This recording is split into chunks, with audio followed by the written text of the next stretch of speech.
পৃথিবীতে এমন কিছু পথ আছে যেগুলো শুধু হাঁটার জন্য নয়, সেগুলো আমাদের ভাবনাগুলোকে বদলে দেয় আমাদের অজান্তেই। কথিত আছে দেবতারা যখন তৃষ্ণার্ত হতেন তারা নেমে আসতেন এক মায়াবী সরোবরের তীরে। ৮,০০০ ফুট উচ্চতায় এই লেকটি কেবল এক জলাশয় নয়, এটি একটি আয়না, যেখানে চৌখাম বা তুষার সিংহ থেকে শুরু করে নিজের প্রতিচ্ছবি সবই দেখা যায় নিঃশব্দে। হ্যাঁ, আমি কথা বলছি দেবভূমি উত্তরাখণ্ডের সেই স্বর্গীয় দেউরিয়া তালের কথা। মোটামুটি ওই 1 কিলোমিটারের মতো এসেছি, তারপরে কিন্তু এই রুটে একটা খুব সুন্দর মন্দির পেয়েছি। মন্দিরটা হচ্ছে ওমকারেশ্বর দুজাধারী শিবনারায়ণ টেম্পল। এই ট্রেকের রাস্তা খুব একটা কঠিন নয়, কিন্তু এই পথ তোমাদের এক শান্তির অনুভূতি দেবে, নিজের মনকে চেনার এক অনন্য সুযোগ। চলো তাহলে প্রকৃতির এই নীরব কথোপকথনের সঙ্গী হই আর শুরু করা যাক আজকের এই দেউরিয়া তালের যাত্রা।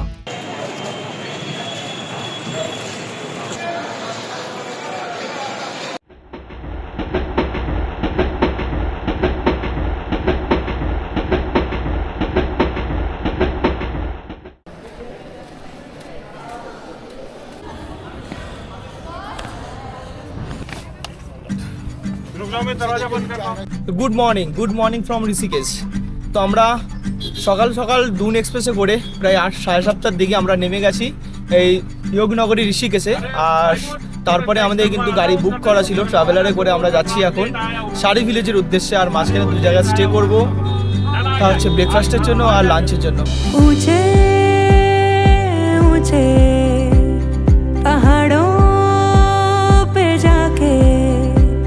इस दिल की ख्वाहिशें यूं गुनगुनाएंगी, कहीं छाँव छाँव कहीं धूप सताएगी।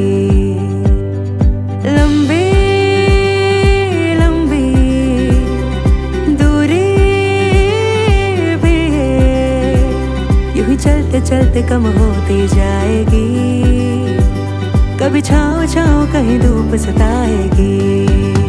सफर अनजाना सा है, रास्ता बेगाना सा है, हर मोड़ मोड़ पे कुछ नया सा है, हर मोड़ मोड़ पे कुछ नया सा है।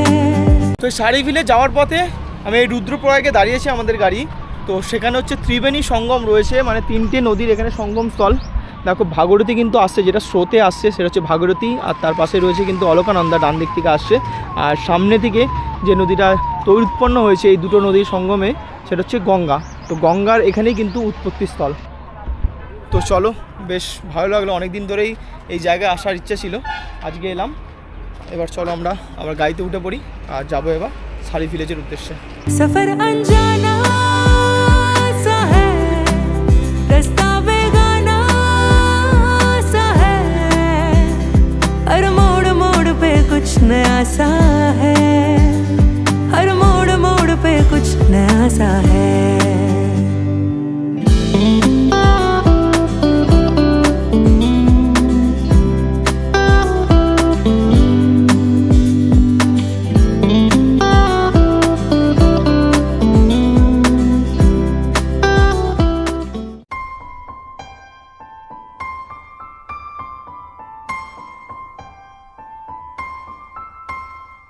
তো গুড মর্নিং ফ্রম সারি ভিলেজ। তো আমি এখন রয়েছি এই উত্তরাখণ্ডের রুদ্রপ্রয়াগ ডিস্ট্রিক্টের সারি ভিলেজে, যার উচ্চতা 6,600 ফুট। আর আজকে আমাদের প্ল্যানটা তোমাদেরকে আমি বলে রাখি, আজকে আমরা কিন্তু এই সারি ভিলেজ থেকে বেরিয়ে যাব হচ্ছে দেউরিয়া তাল ট্রেকের উদ্দেশ্যে। আর এই দেউরিয়া তালের হাইট মোটামুটি ওই 8,000 ফিটের কাছাকাছি। তো কোনো রকম ব্যাপার না, আশা করি খুব একটা প্রবলেম হবে না।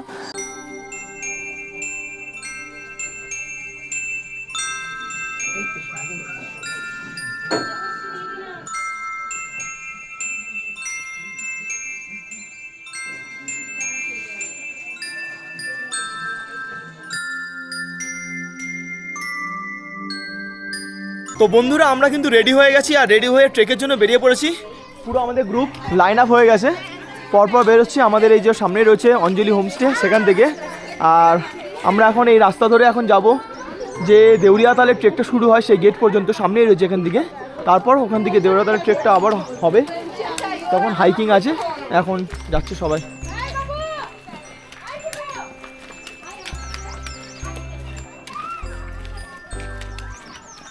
আমরা এখন চলে এসেছি মোটামুটি ওই 300 মিটারের মতো ট্রেক করে এই দেউড়িয়াতালের যে প্রবেশদ্বার দেখতে পাচ্ছ লেখাও রয়েছে, এই প্রবেশদ্বারের সামনে চলে এসেছি। এখান থেকে আমাদের দেউড়িয়াতালের ট্রেকটা শুরু হবে। এই যে ডিস্টেন্স এটা মোটামুটি 3 কিলোমিটারের মতো রয়েছে, আর আমাদের 1.5 থেকে 2 ঘন্টার মধ্যে ট্রেকটা হয়ে যাওয়া উচিত। দেখা যাক কতক্ষণ সময় লাগে। তো চলো যাওয়া যাক, পুরো গ্রুপ কিন্তু আমরা রেডি আছি।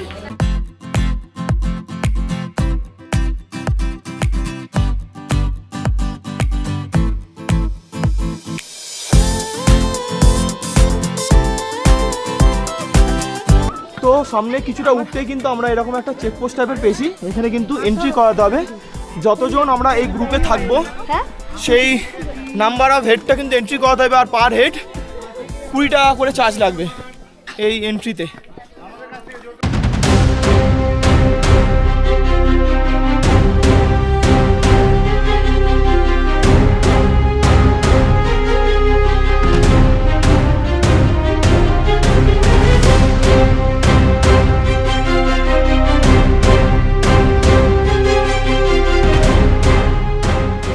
এই দেউড়িয়াতালের রাস্তাটা কিন্তু আমার পার্সোনালি খুবই সুন্দর লেগেছে। রাস্তাটা স্টিপ আছে ঠিকই, কিন্তু এই যে পাথুরের রাস্তা, পাথরের মধ্যে দিয়ে যেতে হচ্ছে আমাদেরকে, আর বেশ কিন্তু ভালো লাগছে। তার কারণ রোদটাও বেরিয়েছে, গরম লাগছে ঠিকই, আমরা খুব একটা বেশি কিছু পরিনি সোয়েটার, বাট এই যে রাস্তাটা, ট্রেলের ভিউটা, এটা কিন্তু অসাধারণ। তোমরা ক্যামেরাতে কতটুকু বুঝতে পারছো আমি জানি না, কি দারুণ লাগছে, দেখো ভিউ দেখো। আর আমাদের পুরো গ্রুপ আসছে এইভাবে, কি সুন্দর পুরো লাইনে আসছে সবাই। আর ট্রেল পুরো যেন আমরাই পুরো ঘিরে রেখেছি। পুরো আমরা 23 জন রয়েছি টোটাল, তার মধ্যে 3 জন বাচ্চা রয়েছে, বাট তারা কিন্তু সবার আগে। তাদের মধ্যে হচ্ছে এই 2 জন। তোমরা তোমাদের নামগুলো বলো। রায়ান ব্যানার্জি। আর তোমার? অপ্রতীক সিংহ রায়। কোথা থেকে এসেছো তোমরা? ছোটরাগুলিয়া, উত্তরপাড়া, মাকলা, গভর্নমেন্ট কলোনি 1712245। ঠিক আছে, তুমি তো পুরো অ্যাড্রেসই বলে দিয়েছো। তো এরা কিন্তু ছোট, বাট এরা খুব ভালো পারফর্ম করছে, খুব ভালো হাঁটছে, সবার কিন্তু আগে রয়েছে। দেখো বড়রা কিন্তু পেছনে, বাট এই 2টো ছোট খুদে আগে রয়েছে। আর আমাদের সঙ্গে যাচ্ছে, বেশ ভালো লাগছে, কারণ এরাই কিন্তু আমাদের ইন্সপিরেশন। আমরা সবে মাত্র কিন্তু ওই ম্যাক্সিমাম 700 মিটারের মতো এলাম ট্রেক করে, 700-800 মিটার হবে। আর তারপর সবাই এখানে একটু রেস্ট নিচ্ছে। আমাদের খুব একটা তাড়া নেই, কারণ আজকে আমাদের চোপতা যাব। চোপতা কিন্তু এখান থেকে মাত্র 1 ঘন্টার রাস্তা, খুব বেশি দূরত্ব নয়। তো হ্যাঁ, 18 কিলোমিটার রাস্তা 1 ঘন্টার মতো লাগে, খুব বেশি তাড়া নেই। তো আমরা ধীরে সুস্থে যাবো, ধীরে সুস্থে ট্রেক করে উঠবো সবাই একসঙ্গে। আর এখানে আরও এক খুদে রয়েছে। তোমার নাম কি? সম্ভাব্য বিশ্বাস। কি কিউট দেখো তোমরা, এও ট্রেক করছে আমাদের সাথে, ভাবাই যায় না। দিদি এর বয়স কত হবে? 3.5 বছর। 3.5 বছর বয়সে ট্রেকে এসছে আমাদের সঙ্গে, তাও আবার তুঙ্গনাথ। তো আজকে আমরা দেউড়িয়াতাল করছি, আর কালকে আমরা তুঙ্গনাথ ট্রেক করব। তুঙ্গনাথ চন্দ্রশিলা সে কিন্তু আমাদের সঙ্গে যাবে।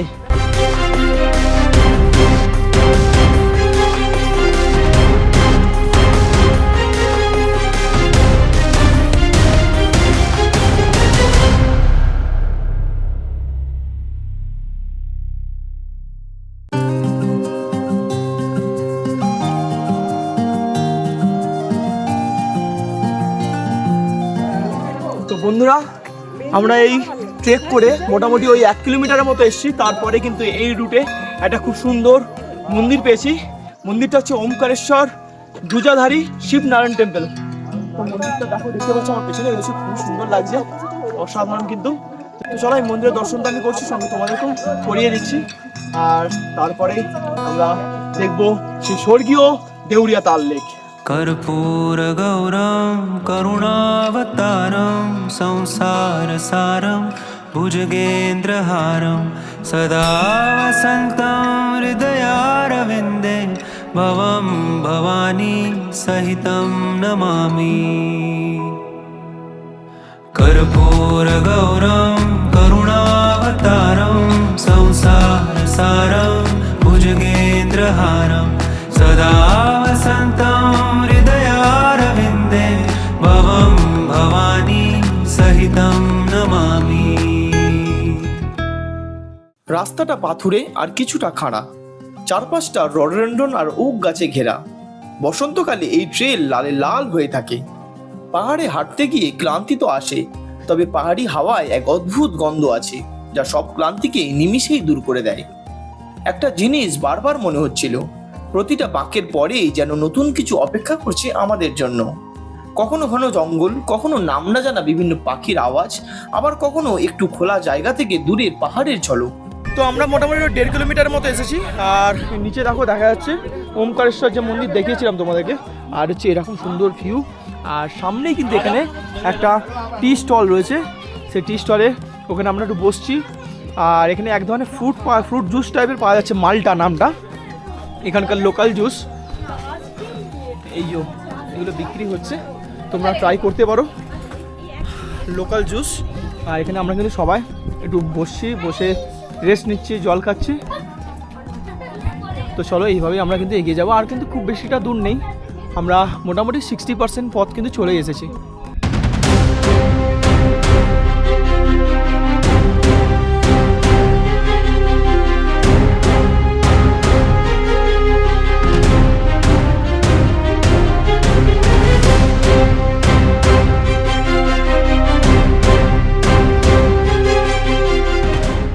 আমরা কিছুটা আসতেই এখানে রডোডেন্ড্রনের গাছ কিন্তু আমরা পেয়ে গেছি, বাট ভাগ্য খারাপ, গাছে কিন্তু সেরকমভাবে ফুল ফোটে নেই। কিছু কিছু ফুল ফুটেছিল, সেগুলো শুকিয়ে গেছে, সেগুলো দেখা যাচ্ছে এখানে লাল রঙের। আর বাকি গাছ কিন্তু পুরো ফাঁকা, এইগুলো পুরো ভর্তি থাকার কথা রডোডেন্ড্রন অর্থাৎ গুড়াসে। আমরা এবার একটু জঙ্গলের মধ্যে দিয়ে ঢুকছি। এই হচ্ছে জঙ্গলের রাস্তাটা, পাশে ট্রেলটা।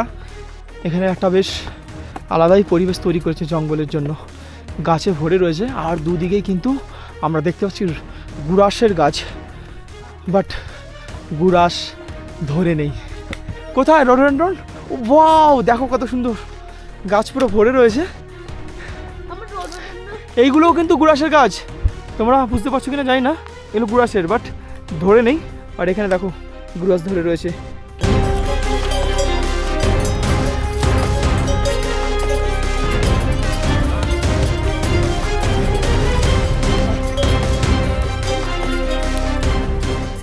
This is the hardest part of any trek.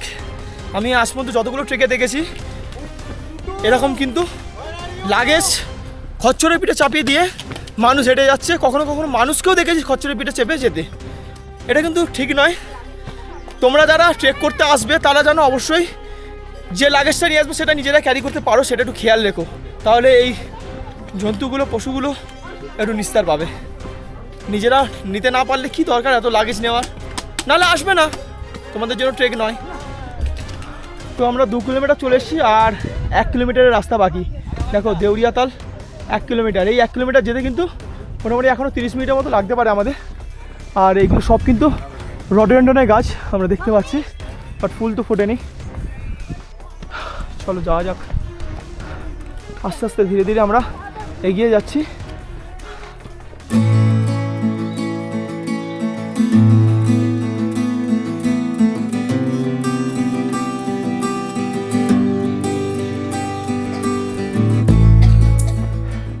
তো এই দেউরিয়াতাল যেতে আর মাত্র 500 মিটারের মতো বাকি পথ।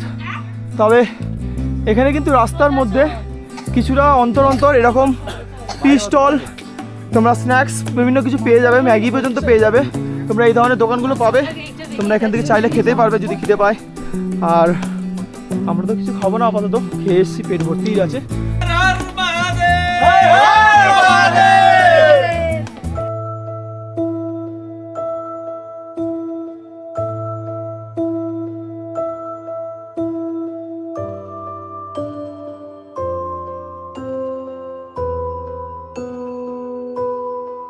প্রায় অনেকটাই কাছাকাছি চলে এসেছি এই দেউরিয়াতালের।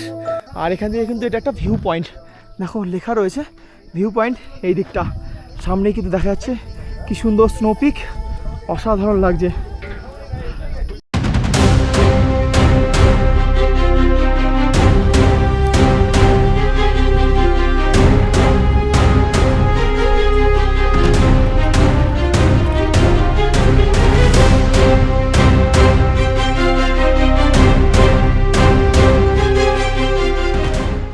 জাস্ট আমরা এখন দেউরিয়াতালে ঢুকবো, আর তার আগে কিন্তু এখানে একটা চেকপোস্ট আছে। এখানে এন্ট্রি ফি লাগছে, দেউরিয়া তালের এন্ট্রি ফি, সেই ফিটা তোমাদেরকে বলে রাখছি। যারা হচ্ছে 12 বছরের মধ্যে হবে তাদের জন্য কিন্তু কোনো রকম ফিস লাগবে না। যারা স্টুডেন্ট আছে তাদেরও কিন্তু ফিস কম আছে, 18 বছর পর্যন্ত 50 টাকা, আর তার উপরে হলে 100 টাকা করে পার হেড চার্জ রয়েছে। সো আমি বুঝতে পারলাম না, ওখানে কিন্তু প্রথমে এক জায়গায় 20 টাকা করে চার্জ নিল, আবার এখানে কেন? ঠিক আছে, কোনো রকম ব্যাপার না, কিন্তু আছে, চার্জ তো দিতে হবে।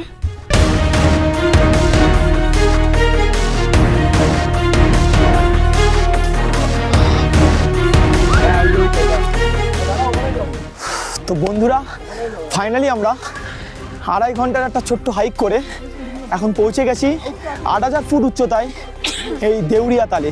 দেউরিয়া তাল হচ্ছে এমন একটা পবিত্র তাল যেখানে দেবতারা স্নান করতো। তো খুবই সুন্দর লাগছে এই তালটা এখান থেকে, আর এখান থেকে কিন্তু খুব সুন্দর চৌখাম্বা পিকের ভিউ আমরা পাচ্ছি। অসাধারণ লাগছে, আর এত বড় লাগছে কি বলবো, তোমরা না এলে এটা ঠিক বুঝতে পারবে না। এই লেকের সামনে আমরা একটু যাই, এই লেকে নামা নিষেধ রয়েছে, আর তোমাদেরকে খুব সুন্দর ড্রোন শট আমি দেওয়ার ইচ্ছা ছিল, বাট কিছু করার নেই, এখানে ড্রোন ওড়ানো একদমই নিষেধ আছে। ফরেস্ট ডিপার্টমেন্টের লোক রয়েছে, আর ওড়ালে জরিমানা হচ্ছে 10,000 টাকা। তোমরা যখন আসবে তোমরা একটু খেয়াল রেখো।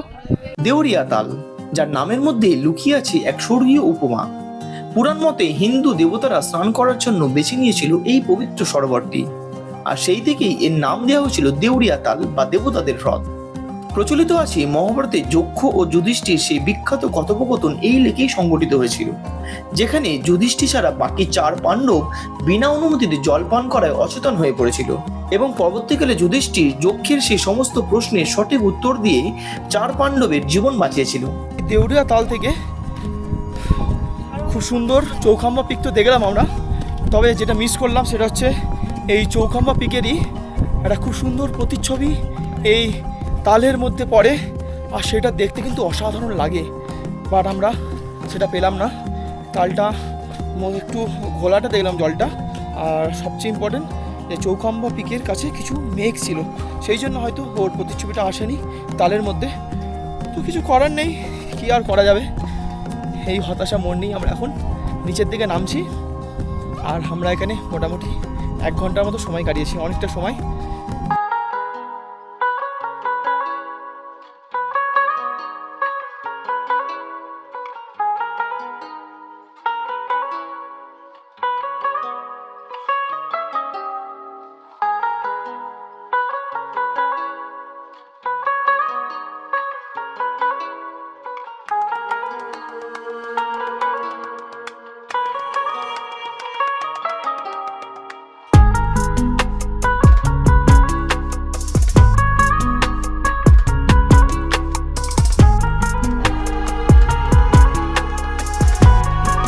তো আমরা দেউরিয়া তালে ট্রেকটা করে কমপ্লিট করে চলে এলাম আবার এই গেটের সামনে, দেখো প্রবেশদ্বার যেখানে রয়েছে, আর বৃষ্টি শুরু হয়ে গেছে, বেশ ভালোই জোরে বৃষ্টিটা শুরু হয়েছে। কোথাটা দাঁড়াতে হবে। তোমাদেরকে আজকের আমাদের প্ল্যানটা বলে রাখছি। আজকে আমরা এখান থেকে এখন হোমস্টেতে যাব, হোমস্টেতে গিয়ে আমরা আমাদের লাঞ্চটা কমপ্লিট করব, করে বেরিয়ে যাব এখান থেকে চোপতার উদ্দেশ্যে। চোপতাতে মোটামুটি যেতে 1 ঘন্টার মতো সময় লাগবে, 18 কিলোমিটার রাস্তা, এখানে গাড়িতে করে যাব, আর তারপরেই আমরা সেখানে নাইট স্টে করব, এবং কালকে কিন্তু ভোর রাতে আমরা বেরিয়ে যাব তুঙ্গনাথ চন্দ্রশিলা ট্রেকের জন্য। তো এই হচ্ছে আমাদের প্ল্যান। আজকের ভিডিওটাকে আমি এখানেই শেষ করছি। তোমাদের ভিডিওটা কেমন লেগেছে তোমরা অবশ্যই কমেন্ট করে জানাও। যদি ভালো লেগে থাকে অবশ্যই ভিডিওতে একটা লাইক করে দিও, আর চ্যানেলে প্রথমবার হলে চ্যানেলটাকে সাবস্ক্রাইব করে বেল আইকন ক্লিক করো। তো চলো, দেখা হচ্ছে এই তুঙ্গনাথ ট্রেকের পরবর্তী এপিসোডে। 4 ঘন্টা আমাদের লেগে গেল, এখন আমরা রয়েছি চন্দ্রশিলা টপে।